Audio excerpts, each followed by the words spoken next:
Dear students ನಮಸ್ತೆ.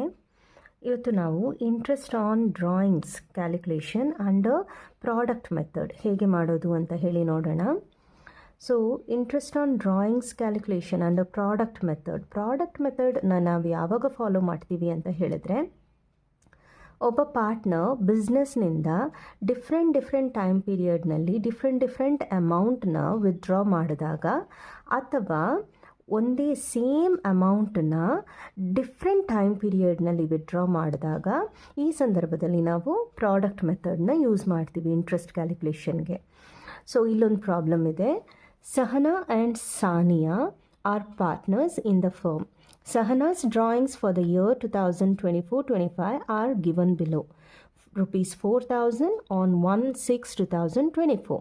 ಇದರ ಅರ್ಥ ಏನು? ಸಹನಾ 4,000ನ ವಿತ್ಡ್ರಾ ಮಾಡಿದ್ದಾಳೆ. ಯಾವಾಗ? 1/6/2024 ಜೂನ್ 1ಗೆ.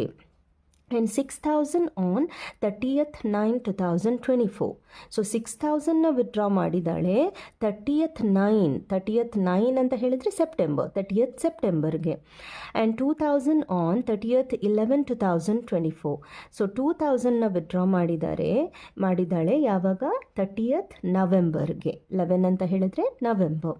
3,000 ಆನ್ 1/1/2025. ಸೊ 3,000ನ ಯಾವಾಗ ವಿತ್ಡ್ರಾ ಮಾಡಿದ್ದಾಳೆ? ಜಾನ್ವರಿನಲ್ಲಿ, 1st ಜಾನ್ವರಿಗೆ ವಿತ್ಡ್ರಾ ಮಾಡಿದ್ದಾಳೆ. Calculate interest on Sahana's drawings at 8% per annum for the year ending 31/3/2025. So 8% interest ಕೊಡಿ ಅಂತ ಹೇಳಿದ್ದಾರೆ. ಆ್ಯಂಡ್ ಇಯರ್ ಎಂಡಿಂಗ್ ಕೊಟ್ಟಿದ್ದಾರೆ. That is very important, 31/3/2025.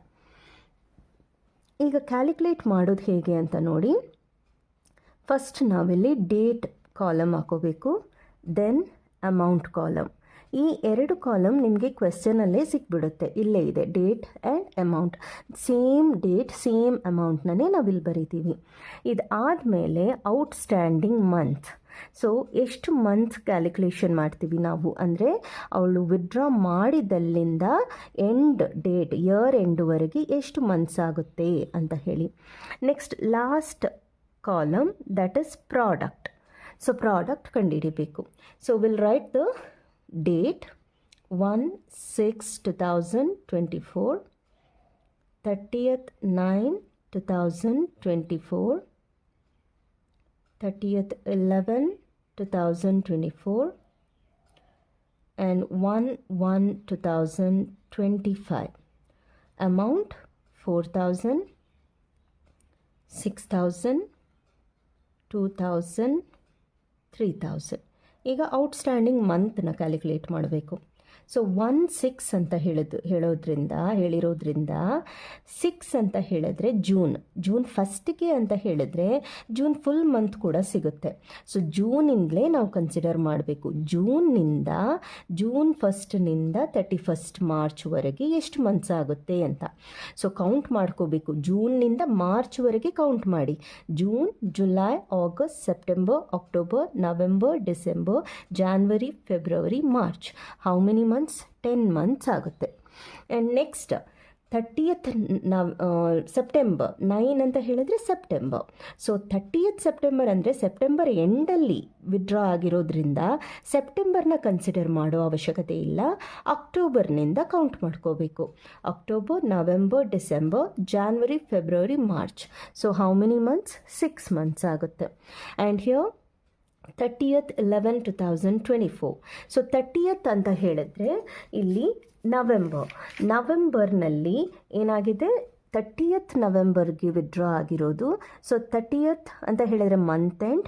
So ನಾವು ಡಿಸೆಂಬರ್ನಿಂದ ಕ್ಯಾಲ್ಕುಲೇಟ್ ಮಾಡ್ತೀವಿ. December, January, February, March. So how many months? 4 months. 1/1/2025. ನಾವು ಇಲ್ಲೂ ಕೂಡ March 2025ನೇ calculate ಮಾಡ್ತಿರೋದು ಅಲ್ವಾ. ಸೊ 1 ಅಂತ ಹೇಳಿರೋದ್ರಿಂದ ಮಂತ್ ಬಿಗಿನಿಂಗ್. ಸೊ ಜಾನ್ವರಿನೂ ಕನ್ಸಿಡರ್ ಮಾಡಬೇಕು. January, February, March. So 3 months. So ಈಗ ಪ್ರಾಡಕ್ಟ್ ಕಂಡುಹಿಡಿಬೇಕು. ಹೇಗೆ ಪ್ರಾಡಕ್ಟ್ ಕಂಡುಹಿಡಿತೀರಾ? Amount into outstanding month. 4,000 into 10, that means 40,000. Next 6,000 into 6, 36,000. 2,000 into 4, 8,000. 3000 into 3 9000. So total ಎಷ್ಟಾಯಿತು? 93,000 ಆಗುತ್ತೆ. ಸೊ ಇಲ್ಲಿ ನಾವು ಟೋಟಲ್ ಪ್ರಾಡಕ್ಟ್ ಅಂತ ಹೇಳಿ ಬರಿತೀವಿ. ಟೋಟಲ್ ಪ್ರಾಡಕ್ಟ್ ಎಷ್ಟು? 93,000. ನಾವು ಅಪ್ಲೈ ದ ಫಾರ್ಮುಲಾ. ಫಾರ್ಮುಲಾ ಏನು? Interest on drawings is equal to total product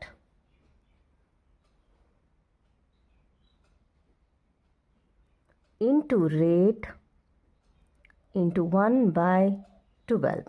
So total product ಎಷ್ಟಿತ್ತು? 93,000 into rate is given in the question itself, that is 8% into 1/12. So ನಮಗೆ answer ಎಷ್ಟು ಬರುತ್ತೆ? 620. What is the 620? Interest on Sahana's drawings. ಅದನ್ನೇ ನಾವಿಲ್ಲಿ ಬರೀಬೇಕು. Interest on Sahana's drawings ಎಷ್ಟು ಬಂದಿದೆ? 620.